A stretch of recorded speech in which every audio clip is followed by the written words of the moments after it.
Hello, everyone, and welcome to today's webinar. I'm Rosanna Francescato, Communications Director with the Clean Coalition. We're really excited today to host this webinar and get a chance to hear from CAISO's new leadership. But before we get into the webinar, I do want to mention a few quick housekeeping items. First of all, I don't know what that was. Sorry about that. We will email everyone the webinar recording and slides within a couple of business days. We're only going to have a few slides for this webinar, but you will get those as well as the recording. Also, all of our webinars are archived on our website, clean-coalition.org, under events. And if you have questions at any time during the webinar, please go ahead and type them in the question pane at the right of your screen. We will answer as many questions as we can during the Q&A, which will follow the presentation, but you don't have to wait till then. You can start typing them in when you think of them.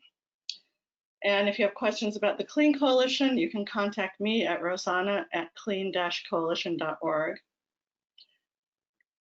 And now, moving on to today's presentation, we are really lucky to have CAISO leadership with us, including the new president and CEO, Elliot Mainzer. Elliot started in his new role at CAISO on September 30th of this year, following a successful 18-year career at the Bonneville Power Administration, where he was at the forefront of transformational changes in the Western electricity market. He's also co-chaired the Western Electric Industry Leaders Group and has served as the chair of the U.S. entity for the Columbia River Treaty with Canada and on the boards of the Electric Power Research Institute and the Utility Wind Integration Group. There's much more to his bio, which you can read on the event listing on our website.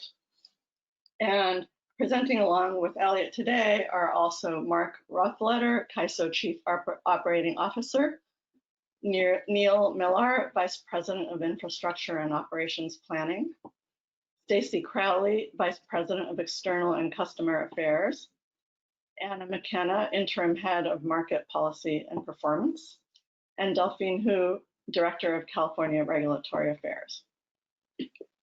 And finally, that was them. Setting the stage for today's discussion will be Craig Lewis, Executive Director of the Clean Coalition. Craig has over 30 years of experience in the renewables, wireless, semiconductor, and banking industries. He was previously VP of Government Relations at Greenvolts, and he was the first person to successfully navigate a solar project through California's Renewable Portfolio Standard solicitation process. Craig was also the energy policy lead on Steve Wesley's 2006 California gubernatorial campaign. So now I'm going to turn it over to Craig to start the presentation. And remember, you can enter your questions at any time in the question pane, and we'll get to as many of those as we can at the end of the presentation. So let me just give Craig presenter status, and Craig, you can take it away.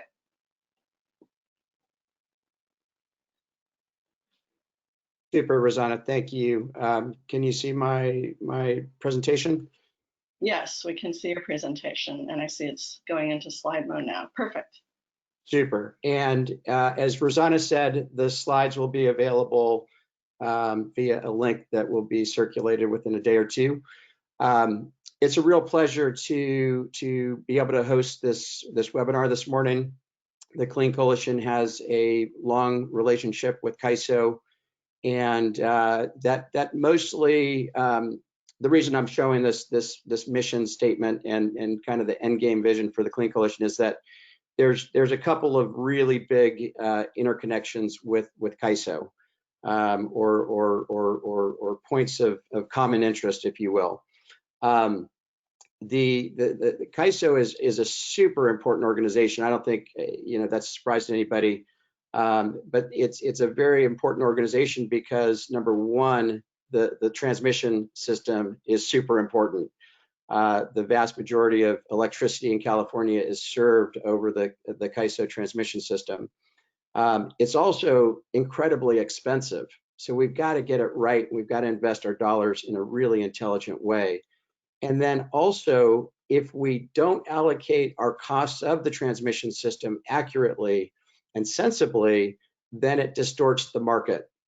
And the interfaces that we've had with CAISO, that the Clean Coalition has had with CAISO, really span two areas. First of all, the Clean Coalition has an end game vision that 25% of electricity will come from local renewables. We believe 100% of the energy system, energy delivered, will come from renewables, 25% of it from local, and 75% from remote.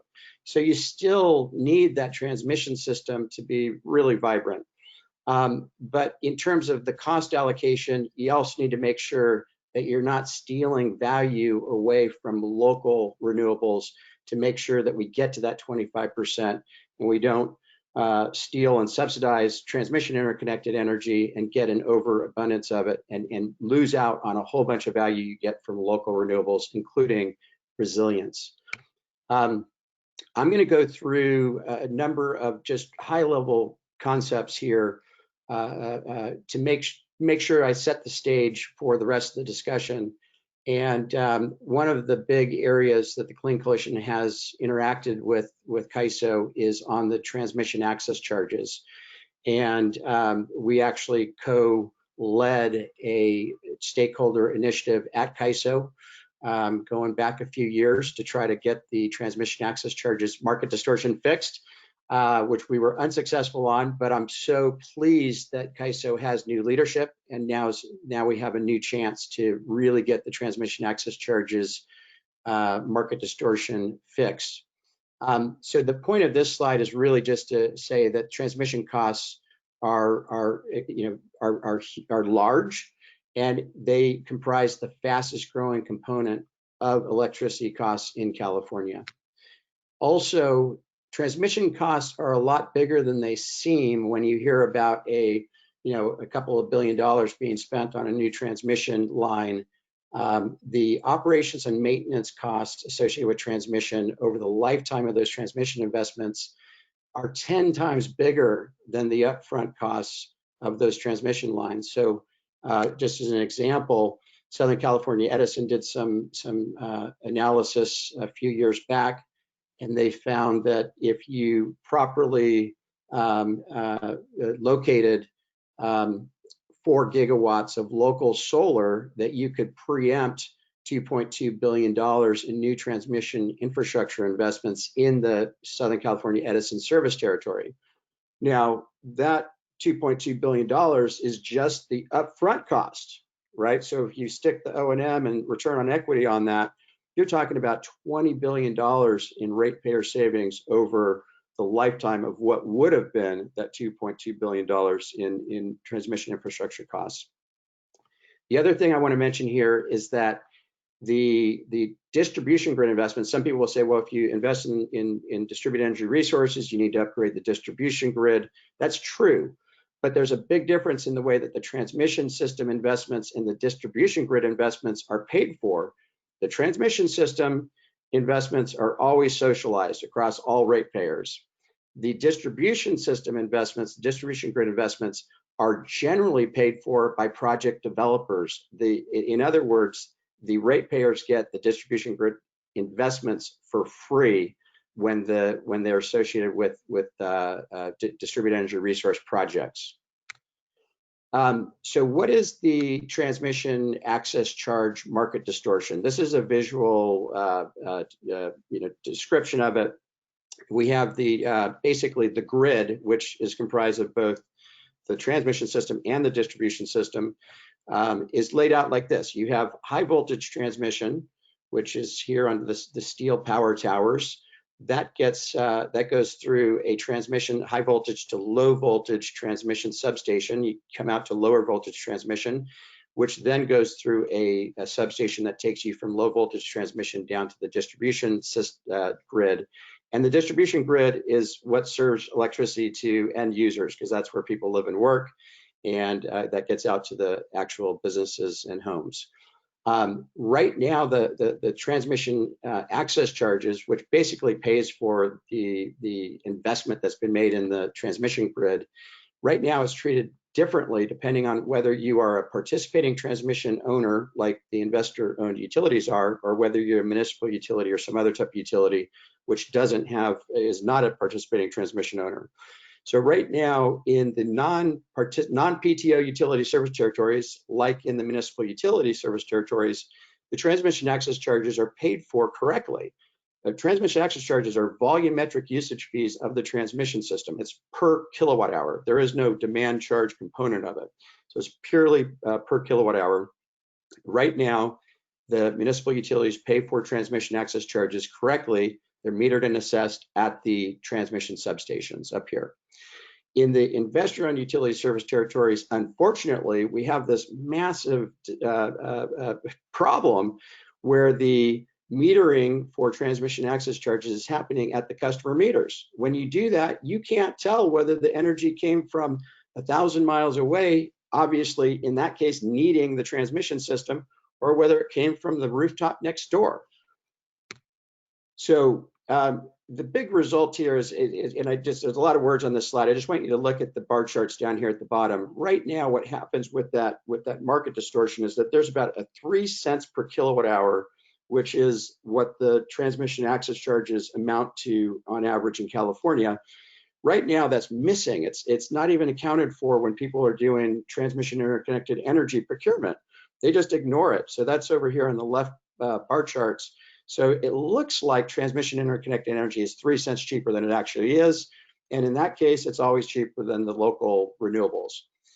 If we fix that market distortion and properly account for the transmission access charges, guess what? All of a sudden, the local renewables look a lot more cost effective, and you get all those resilience and other things for free from local renewables.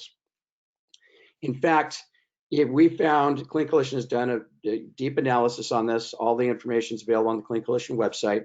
We have found that if you fix the transmission access charge market distortion, we will end up with a lot more local renewables over the next 20 years. And in fact, if you really fix it, you can see here, you're either going to end up with something like 12% of your energy is going to come from local renewables in the business as usual case, all the way up to over 30% of your energy is going to be coming from local renewables if you really fix the transmission access charges. I'm running out of time, so I'm just going to skip real quickly to the next couple of slides.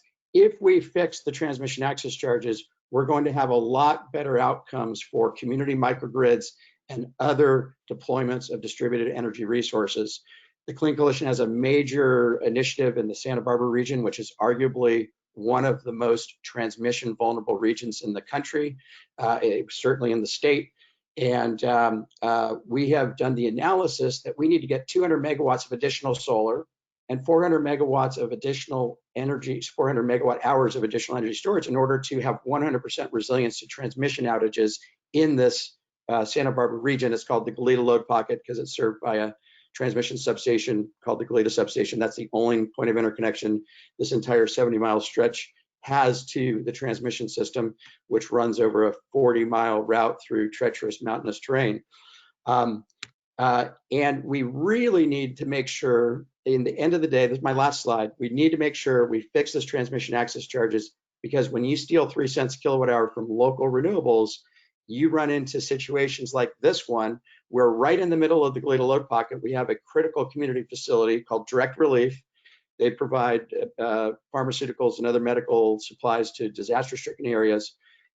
They have a solar microgrid at Direct Relief, but they've got 5 times more solar siting potential at their site, and they want to use it in order to bring these resilience benefits to the Goleta Load Pocket, to this whole Santa Barbara region. But they can't do that because there are no market mechanisms like feed-in tariffs or a fair value paid for net energy metering export energy to pay for that. So we need to fix the transmission access charges to get that 3 kilowatt hour for these opportunities to get lots of local renewables and make sure that we don't have a distorted marketplace like we currently do. So I'm going to hand it over to Elliot. Elliot is the new lead at CAISO, and we're hoping that we get some very great outcomes with your support, Elliot, and really looking forward to working with you. Well, thank you very much, Craig. Appreciate it. It's been a pleasure to meet you, and I greetings to everybody on the line this afternoon. This morning, I really do appreciate the opportunity to be here today to introduce myself and several key members of my new leadership team and share some perspectives on a few topics that I know are of significant interest to the Clean Coalition. You know, I think as you mentioned earlier, I grew up in California. I grew up in San Francisco. Went to college at Cal, and I actually left California back in 1995, thinking it would be a little bit of a quicker round trip. But I graduated from grad school back in 1998, right in the middle of electricity industry restructuring. I promptly marched myself down to Houston, Texas, to join Enron, which I thought was going to be my ticket to greatness, and I've had a big passion for the renewable energy markets. I did successfully get the renewable power desk running up there, but by the time I had moved out to Portland to get closer to home, the whole company imploded, left a pretty sour taste in my mouth, as you can imagine, and I ended up going across the river to the Bonneville Power Administration and ended up spending 18 years there at BPA, including the last 7 as the administrator and CEO. And Bonneville ended up turning out to be just a fabulous place and sort of training ground for this particular position. Early on, got very closely introduced to many of the issues of renewable energy integration and capacity and energy and flexibility, and a lot of the issues that are at play here in California right now. It was also just a very challenging role in terms of working with constituents from very many different parts of the sector, folks in the political realm, folks in the environmental realm, tribes, the utilities, public power, of course. And also just because of the many interdependencies between the Pacific Northwest and California, I was quite involved and always very closely monitoring developments here in California, watching the interties, watching the emergence of the energy imbalance market, participating in helping getting that up and running early. And always, and I think maybe a bit as a native son, very impressed with California's policy leadership, just amazing steps forward in terms of decarbonization and clean energy policy. So when the CAISO job actually opened up earlier this year, I saw it as just an incredible opportunity to return to California, to work with the governor's office, state agencies, members of the environmental community, technology service providers, to help the state meet its clean energy goals in a reliable fashion, and try to also build on the strengthening working relationships with other utilities and stakeholders across the Western United States that's been enabled through the energy imbalance market. So when I was back in August, when I was finishing up my time at BPA, all my old colleagues were sort of joking that I was headed out of the frying pan into the proverbial fire, and I sort of tried to deny the relevance of that analogy until, of course, back in the middle of August, when the state was literally on fire and we had the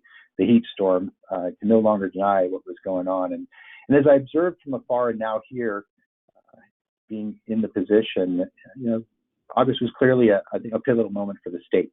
And I think we all recognize that it's essential that we develop a clear-eyed understanding of the root causes of the summer events. And I think that this is exactly what we are working on at the moment to accomplish with the CPUC and the CEC as we prepare to release the final root cause analysis later this month, with its emphasis on planning, procurement, and of course operational changes that are going to be necessary to enable a reliable transition to a decarbonized power system. And for me, I showed up in late September at the ISO, and from day one, I personally have been really very pleased with my staff's openness and their commitment to rigorously analyzing and learning from the events of August. And as you'll hear from Mark Roth later, to engage with stakeholders on any potential changes we may need to make to our market processes as a result of the lessons learned from the heat storm. And certainly I and I think my entire team are personally very committed to listening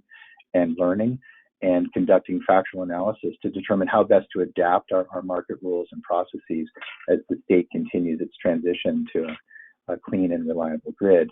I do want to point out, relatively recently on the street, I think it's important to point out that the Department of Market Monitoring found no evidence of market manipulation or strategic generator outages during the rolling blackouts in mid-August, but That said, we need to stay ever vigilant on that front, and certainly for me, for a variety of reasons. The integrity of our markets is of paramount importance to me. I'm also, I think, very committed to working effectively and collaboratively with the California Public Utilities Commission and the CEC. I've had the chance already, very fortunate to get to know Chair Batcher and CEC Chairman David Hochschild and some of the key staff members. And I think it's absolutely essential that we coordinate and align our policies and practices to the maximum extent possible to support a strong resource adequacy framework for California. I think our leaders and customers expect nothing less from us, and clearly for California, and I think the broader West right now, resource adequacy is job number one. Finally, I do want to note that I am personally very interested in the role of demand response and distributed energy resources. I've already begun to engage with parties in this space. I think, Craig, your comments are helpful for me to better understand the Clean Coalition, and I think your hopes and aspirations and the perceived barriers and real barriers that folks face. I would say that same perspective of fact-based and intellectually honest analysis needs to be applied to these issues. And I think we need to look across the entire regulatory, commercial, and operational drivetrain to ensure that resources can participate on a fair and rational basis, either whether they're nested within the distribution system or by actively participating in the wholesale energy market. So, Craig, it is great to be here with a fresh set of eyes. I'm not sure that we'll always see absolutely eye to eye on every particular issue, but you absolutely have my commitment that me and my team will continue to listen, be open-minded, and always looking for opportunities to find areas of mutual interest and to advance the ball. So thanks again for including me. I'm going to start out by passing the baton to our newly minted Chief Operating Officer, Mark Rothleader, who's just been an absolutely fantastic partner for me for a long time. It's great to see him in that new role at the ISO. And Mark, and then I'll introduce the other speakers as we go across. But Mark's team has led the ISO's contribution to the root cause analysis, and he's going to provide an update on that and some additional insights into efforts underway to prepare for summer 2021. So with that, Mark, I'm going to pass it over to you. Great, thanks, Elliot, and really appreciate your leadership in this transformational period. I've been working on as lead on the root cause analysis and the follow-up in terms of the actions that we're taking. But I will say that the extreme conditions and the subsequent events of this summer really did expose some vulnerabilities, but also highlighted some real opportunities to enhance reliability under stress system conditions. Rather than being a single cause, the events this summer really were a result of a series of contributing factors that together put the operation of the grid really too close to the edge.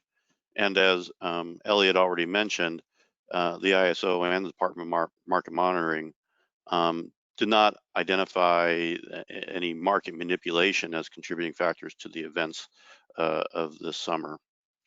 The ISO really does recognize its important role and responsibility in the energy framework in California. Ultimately, reliable, clean, and affordable energy is a shared responsibility that we are committed to working with California agencies, elected officials, and stakeholders generally to identify and implement what is necessary to ensure California reliably meets its energy goals. The ISO, CPUC, and the CEC and the staff continue to coordinate closely on completion of the final root cause analysis and are on target to completing the report by the end of this year. Additional analysis of demand response resource performance and updates to analysis on the load under scheduling assessment based on now settlement data that's now available, and outreach to some of the load serving entities to better understand what was driving some of the scheduling differences between scheduling and actual load. These updates will be reflected in the final report as as well as a couple of additional information, as well as expansion to some information about how things performed on later August days, as well as Labor Day weekend. Consistent with the preliminary root cause analysis, the final report is expected to point to 3 contributing factors, those being the climate change induced extreme conditions that were across the Western United States that really resulted in electricity demand exceeding the amount of resource planning targets that were developed. These existing planning processes are not designed to fully address these extreme conditions and really the climate change driven conditions during the summer. Secondly, as we transition the grid and the mix of resources, we're observing both the supply and demand changes and the shaping of the supply and demand changes changing. Specifically, we're seeing that the most stressed conditions are not the gross peak conditions in the middle of the day, but rather that evening period when the load is still high. Load is actually coming back onto the system because as behind the meter solar and grid side solar reduces, there's load that's coming back onto the system, and the loads are remaining high later into the evening hours. And we've advocated for several years that the resource adequacy process needs to start focusing the attention on these later evening hours, not just the gross peak hours. Third, we did identify that under these stress conditions that there are some market practices, both in the day ahead, that exacerbated the supply conditions and challenges going into the stress conditions into the real time.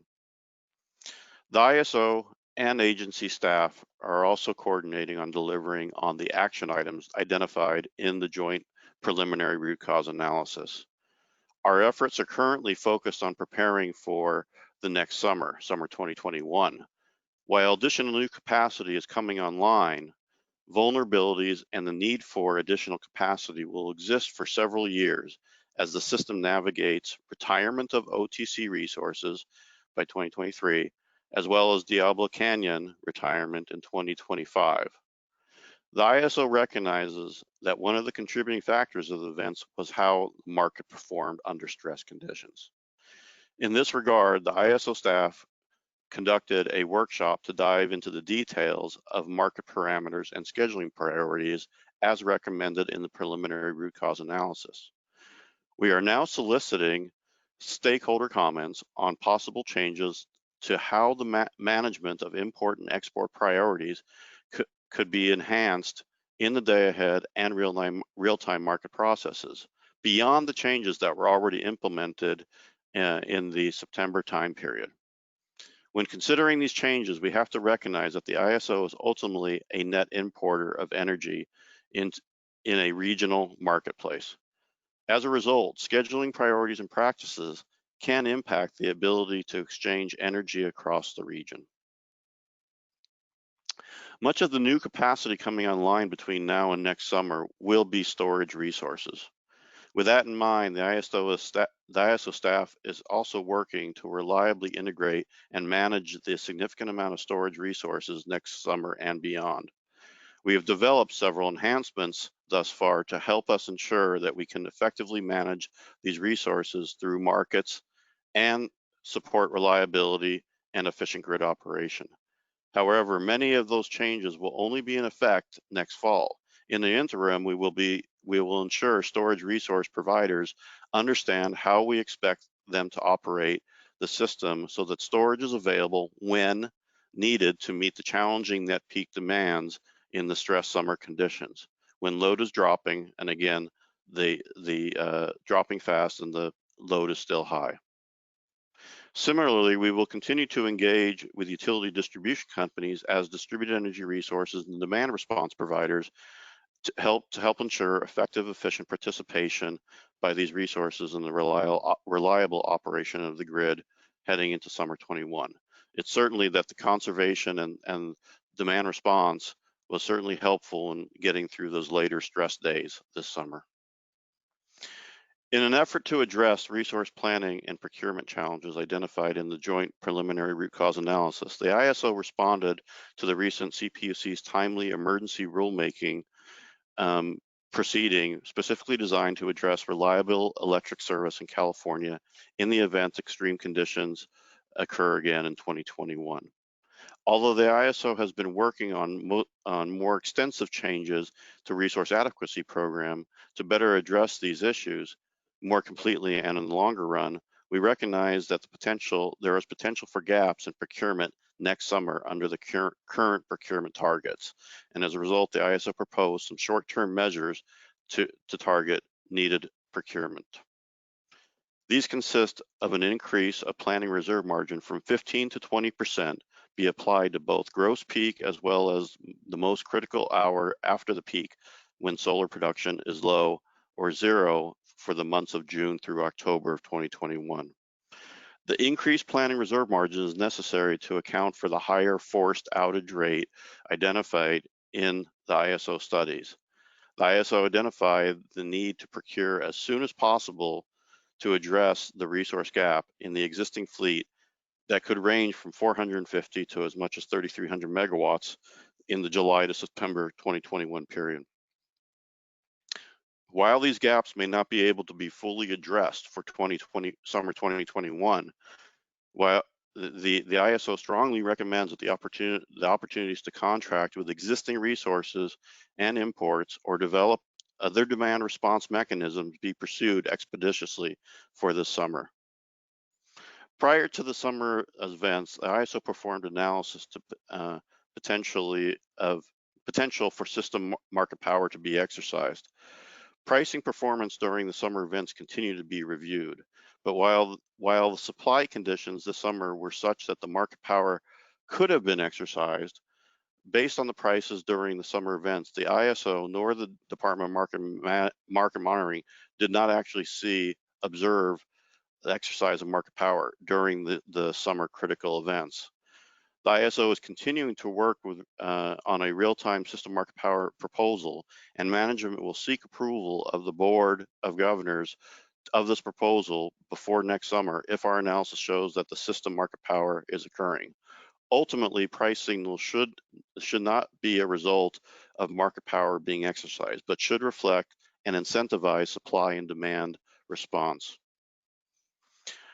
In closing, I'd like to say that ISO is fully committed to the successful transformation to the reliable, clean, and affordable grid.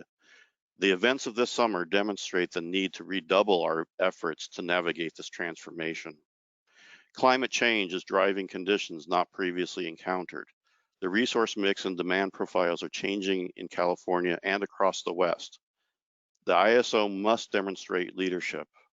While regional collaboration and coordination provides opportunities to more effectively share resources, such collaboration is a complement, not a substitute for responsible resource planning by all load-serving entities.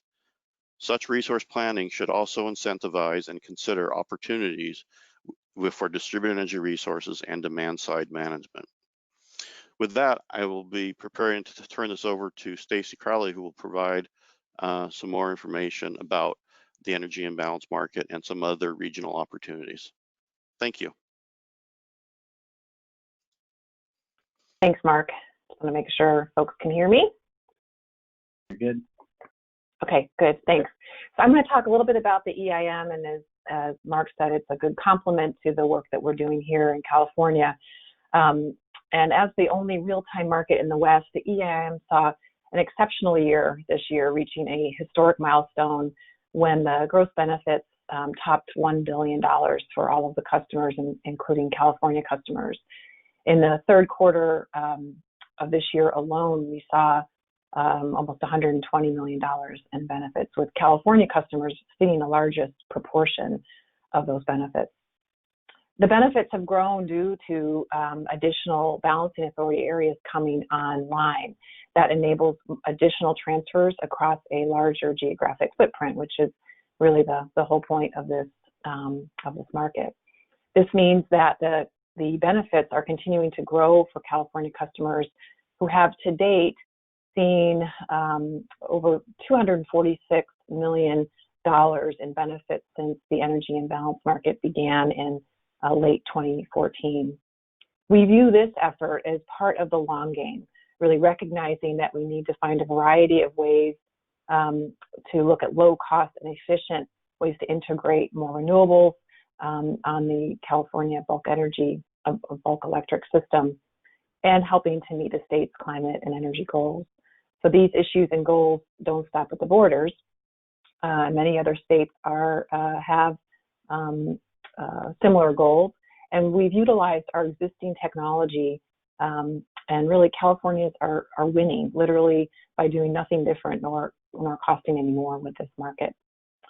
So just real quickly, EIM provides this efficient system through this automatic dispatch every 5 minutes, and it reduces renewable energy curtailment by allowing these utilities to export or reduce imports of renewable energy generation when it would otherwise need to be dispatched down or curtailed depending on the situation.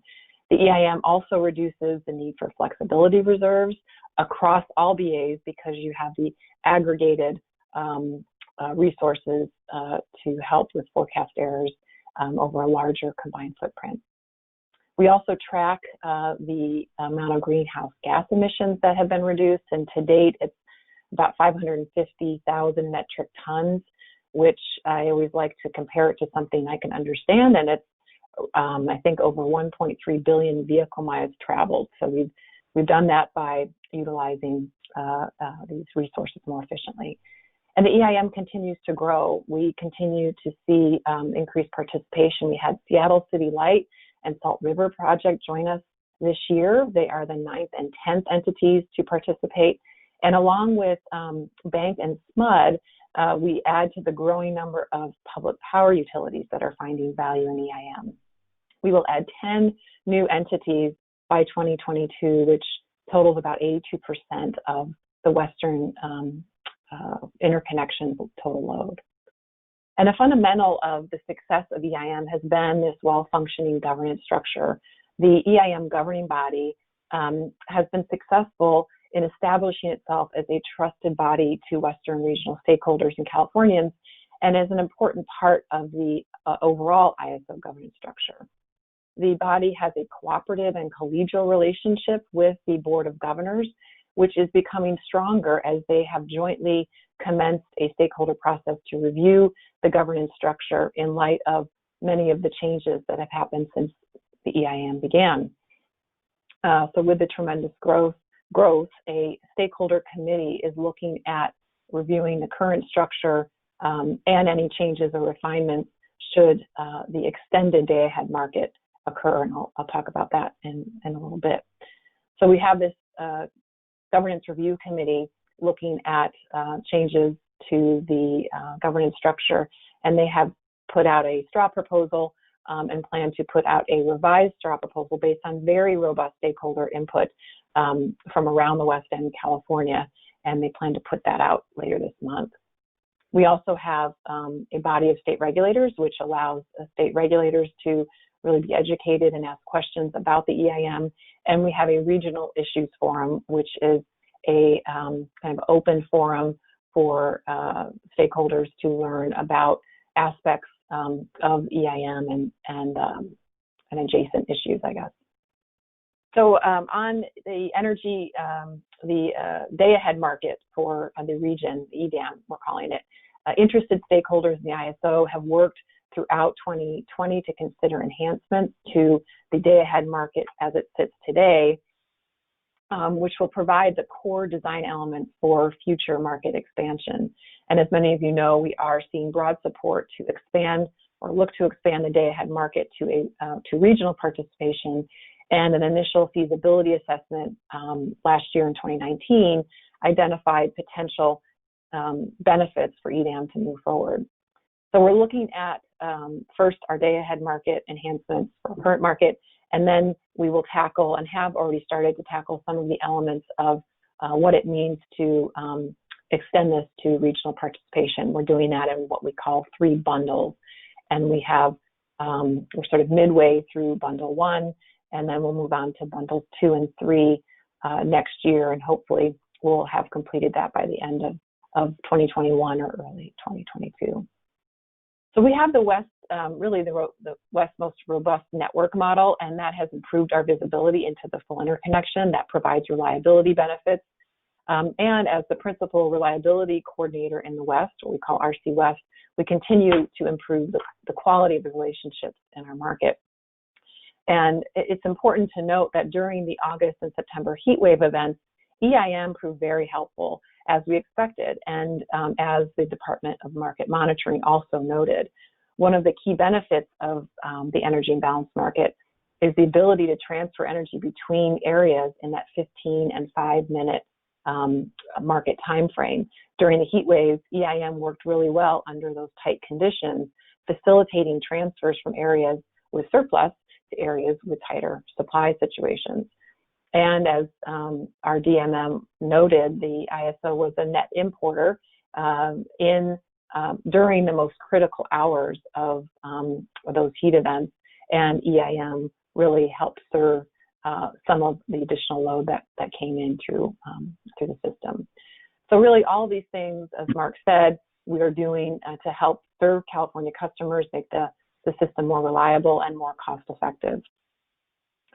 So with that, I'd like to turn it over to Neil Miller, who's going to talk a little bit about transmission access charge. Thanks, Stacey. Thanks, Stacey. Yes, it's Neil Miller here. I will touch on and give a bit of a quick recap on where we're currently at with the transmission access charge issue. Just by way of a reminder to people, the current transmission access charges are largely consistent with what was originally developed when AB 1890 first went into place. The transmission access charge divides the costs for both high voltage and low voltage systems. Low voltage recovered from the immediate transmission access charge service area. High voltage costs are spread across the entire footprint. That differentiation was necessary because of the different designs approaches taken by the different utilities that resulted in different spreads between low voltage transmission versus distribution, especially for the 70 and 115 kV facilities. Now, at the time, the dollars per megawatt hour charge that we still have in place was viewed as primarily aligning with the energy market at the time, and it was also considered to provide a reasonable proxy for for cost causation, given that most of the load shapes were generally similar. And there were few options at the time.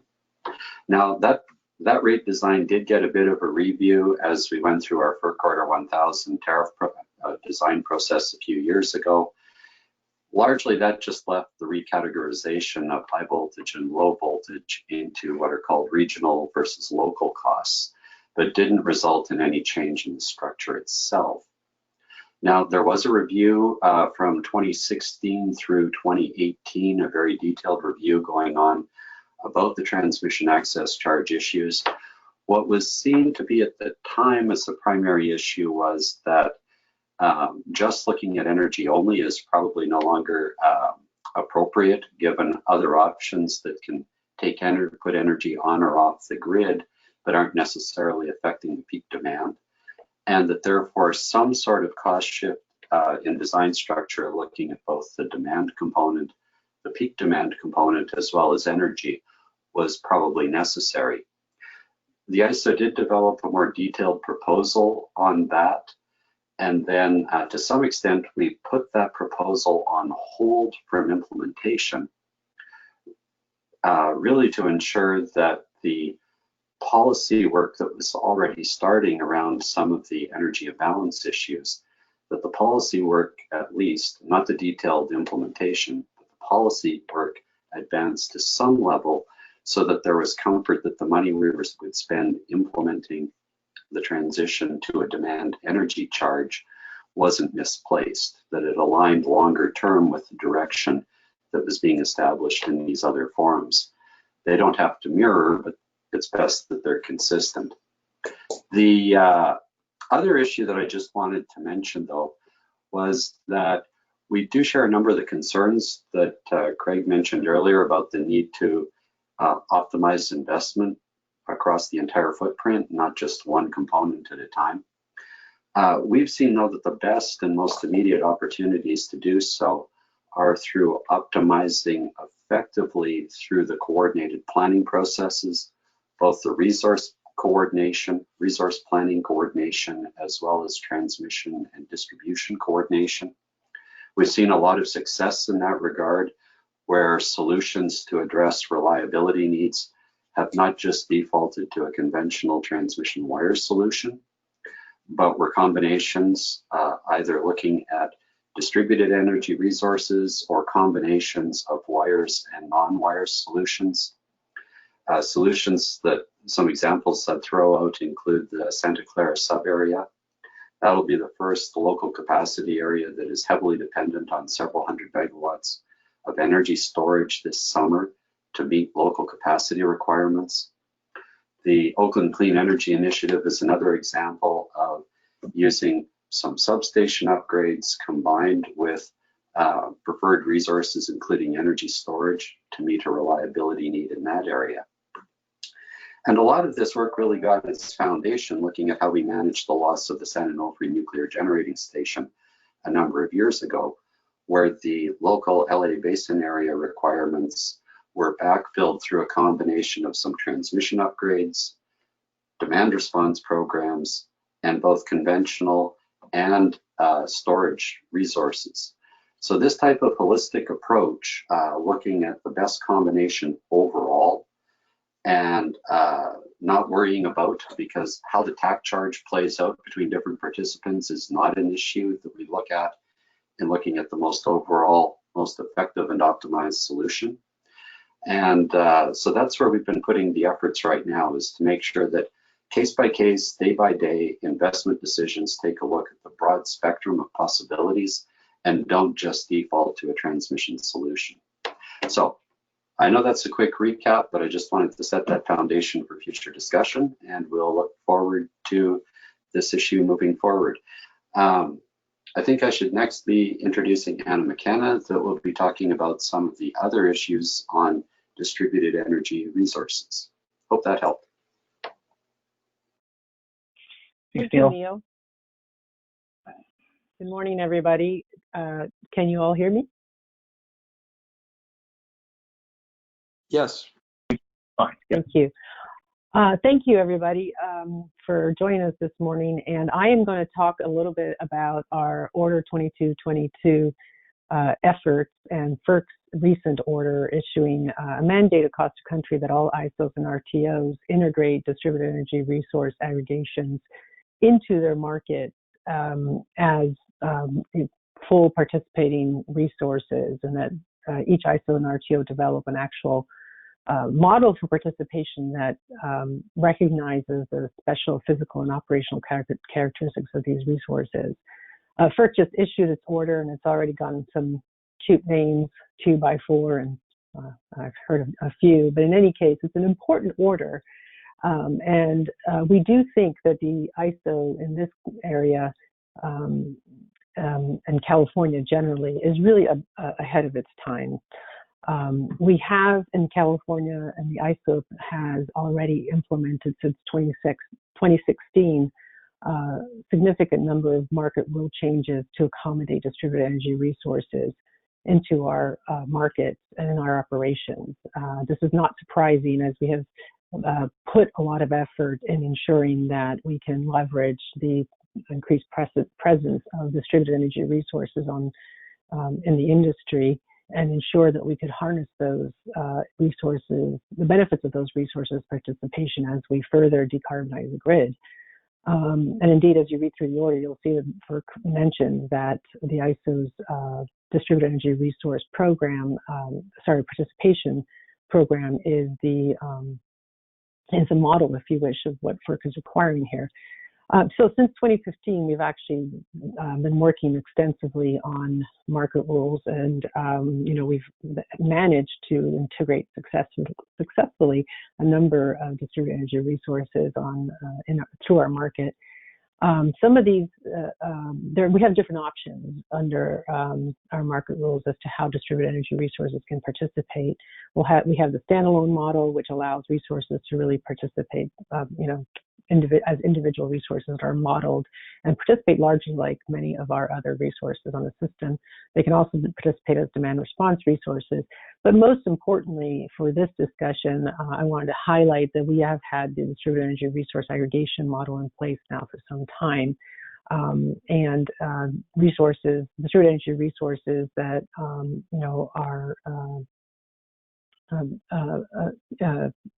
can participate as aggregations if they're smaller than 1 megawatt and larger than 500. Now, kilowatts.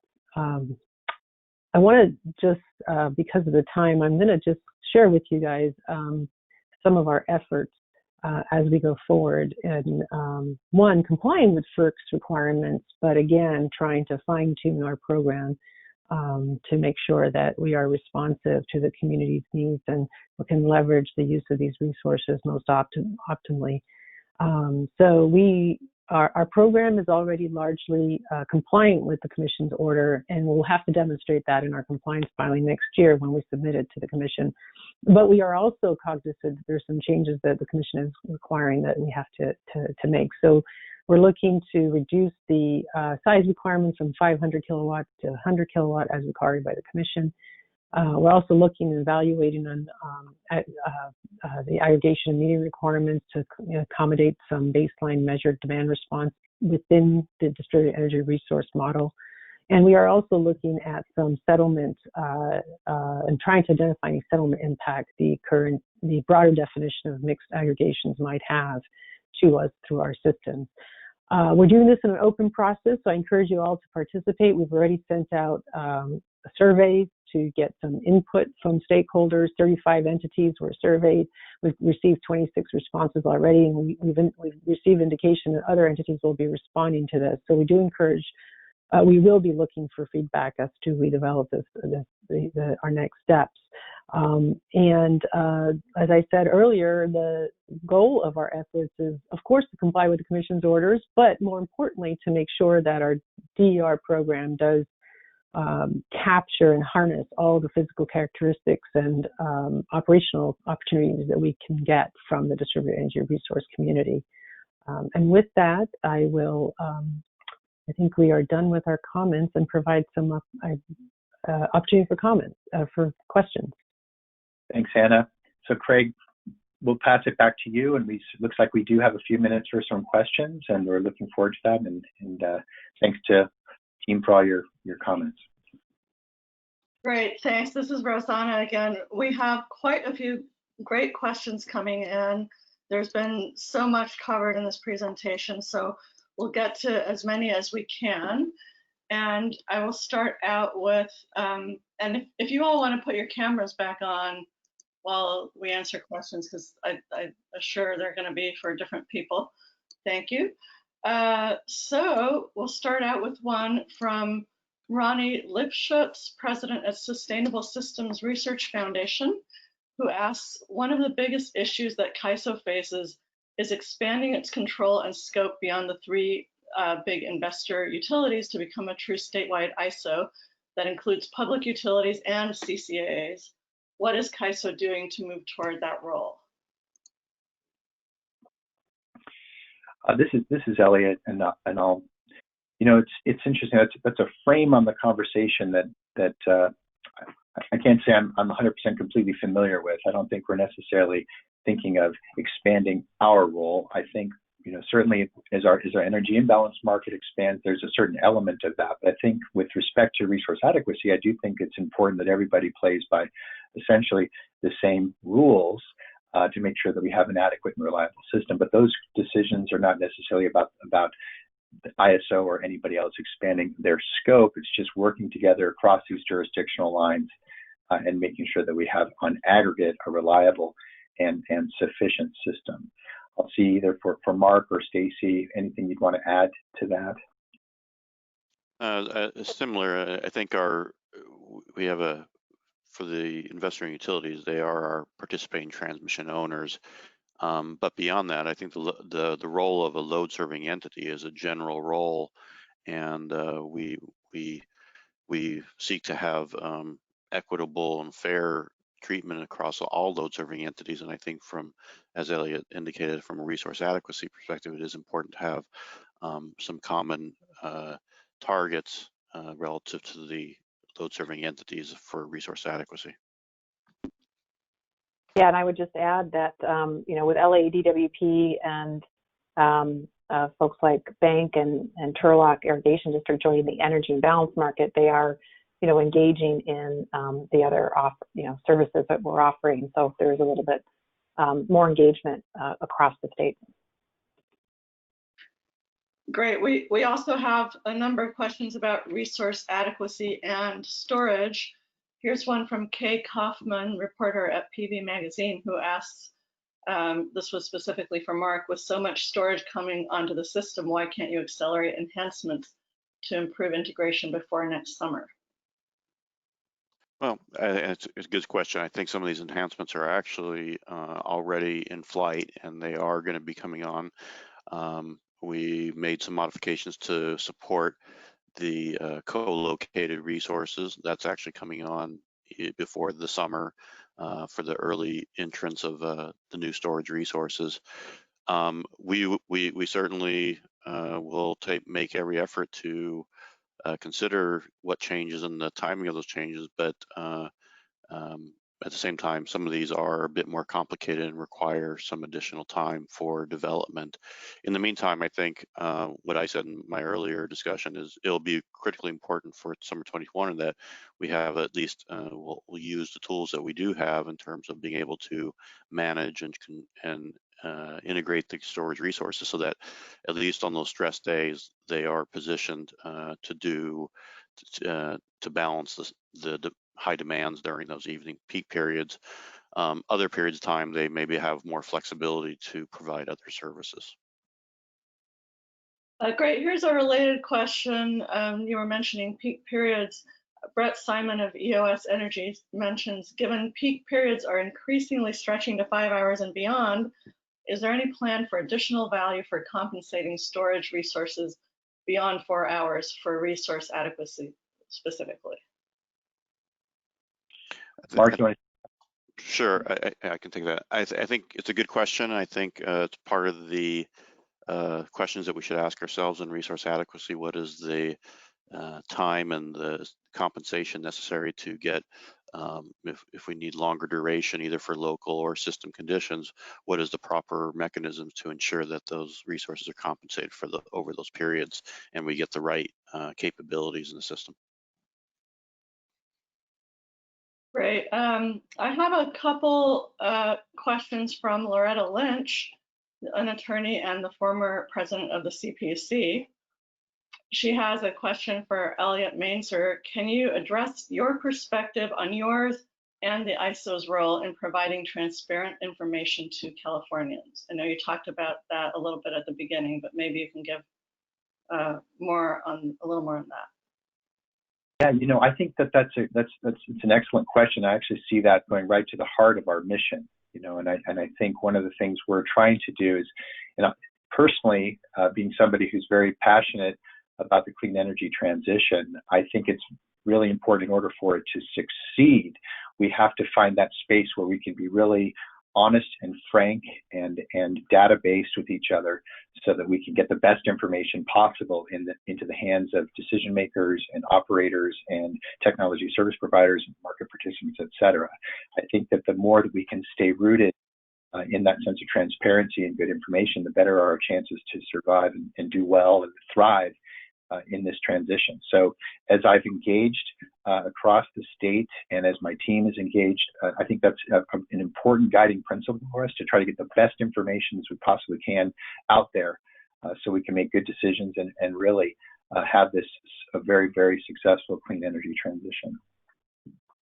Well, we certainly all welcome that. Here's a follow-up question also from Loretta. Elliot, she asked, do you agree with and support the ISO's position at the PUC where, in the emergency reliability proceeding, the ISO submitted a filing last week that asked the PUC to limit its usual discovery rules in that proceeding so that the ISO would not be required to provide data that is relevant to what happened in August and September?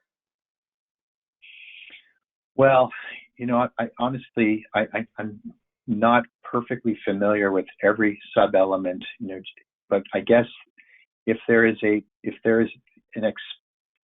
perception that somehow we're trying not to provide good and transparent information, or if that's translating into a reality, that's something I would want to look at. My understanding from talking from the team that primarily drafted those comments is I think the principal purpose there was just to try to make sure that we could move as expeditiously as possible so that the PUC could accelerate any procurement, anything else we had to do on the demand side could be done in advance of the summer, just because we know that the clock is ticking.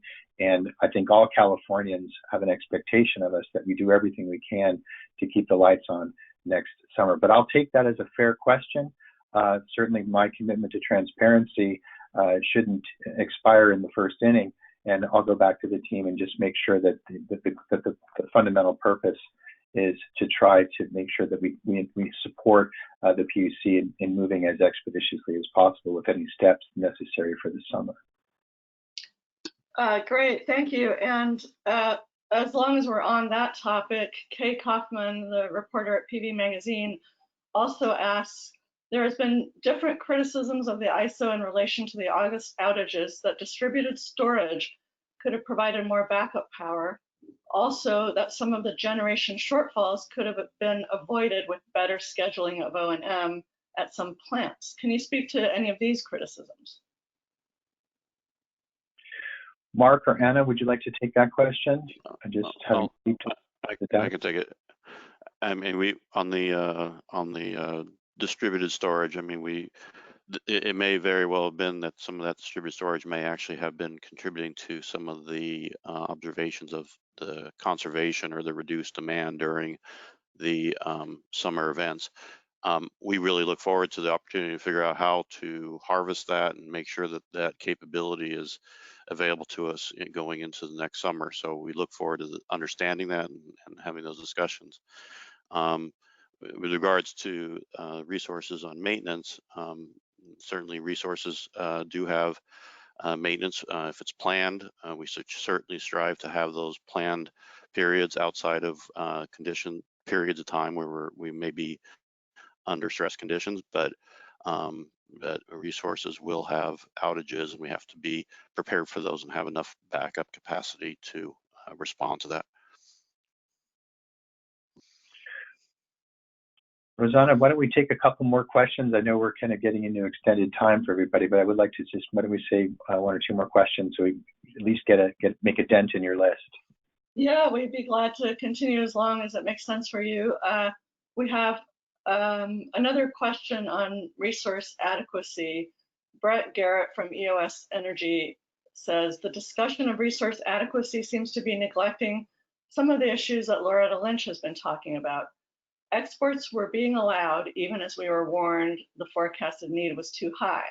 The ISO allowed a planned outage of 400 megawatt plant during the hottest month, and other grid operators don't allow planned outages during the hot month. Also, it's my understanding that PG&E completely failed to notify customers of the need to conserve energy on those hot August dates. So those are kind of a couple separate things there.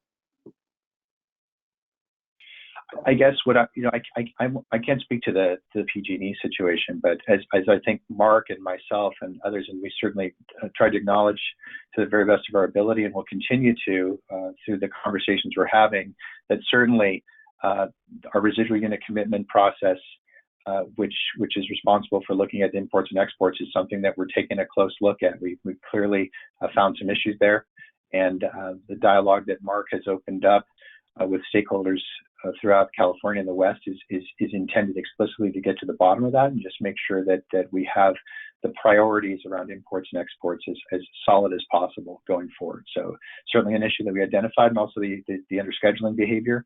We have been speaking directly with the scheduling coordinators of the load serving entities here in California and outside the state, just to make sure that we have the best understanding of what we need, particularly during stressed grid periods when we're right up there at the edge. And those conversations will continue to be reporting out. There's open stakeholder processes on that, and we're committed to getting those issues addressed. So they're very much on the screen of all of us.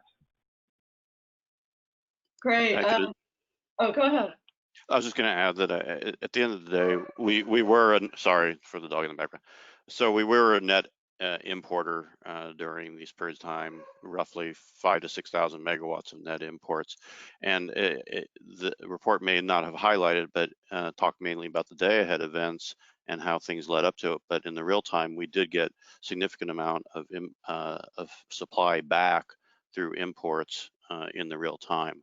And so some of the market functions worked as kind of designed by bringing some of that energy back. But nonetheless, I totally agree with Elliot, and we will continue to look to see if there's any additional things that we need to enhance in the day ahead and the residual unit commitment process.